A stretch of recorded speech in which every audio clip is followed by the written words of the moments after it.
உத்தரப்பிரதேச மாநிலத்தின் ஆளும் பாரதிய ஜனதா கட்சியின் பெண் எம்எல்ஏ சாதனா சிங். இவர் பகுஜன் சமாஜ் கட்சியின் தலைவர் மாயாவதியை கடுமையாக தரம் தாழ்ந்த வார்த்தைகளால் விமர்சித்தார். மாயாவதி அரசு அதிகாரத்தை கைப்பற்ற வேண்டும் என்று தன்னுடைய சுயமரியாதையை விற்பனை செய்ய துணிந்து விட்டார். மாயாவதியை பார்த்தால் ஆண் போலவும் தெரியாது, பெண் போலவும் தெரியாது, அவர் மூன்றாம் பாலினத்தோர் போல் இருப்பார் என்று கடுமையாக விமர்சித்த பாஜக எம்எல்ஏ சாதனா சிங்கிற்கு கடும் எதிர்ப்பும் விமர்சனமும் கிளம்பியது. இந்நிலையில் அவரின் இந்த மோசமான பேச்சுக்கு தேசிய மகளிர் ஆணையம் நோட்டீஸ் அனுப்பியது.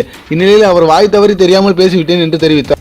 இதையடுத்து பகுஜன் சமாஜ் கட்சியை சேர்ந்த முன்னாள் எம்எல்ஏ விஜய் யாதவ் இது குறித்து தெரிவிக்கையில், மாயாவதியை பற்றி கீர்த்தனமாக பேசிய பெண் எம்எல்ஏவை சாதனா சிங் மாயாவதியிடமும் நாட்டு மக்களிடம் மன்னிப்பு கேட்க வேண்டும். இல்லை என்றால் எம்எல்ஏ சாதனாவின் தலையை கொண்டு வருவதற்கு எங்கள் கட்சி சார்பில் 50 லட்சம் நன்கொடை வழங்கப்படும் என்று தெரிவித்தார்.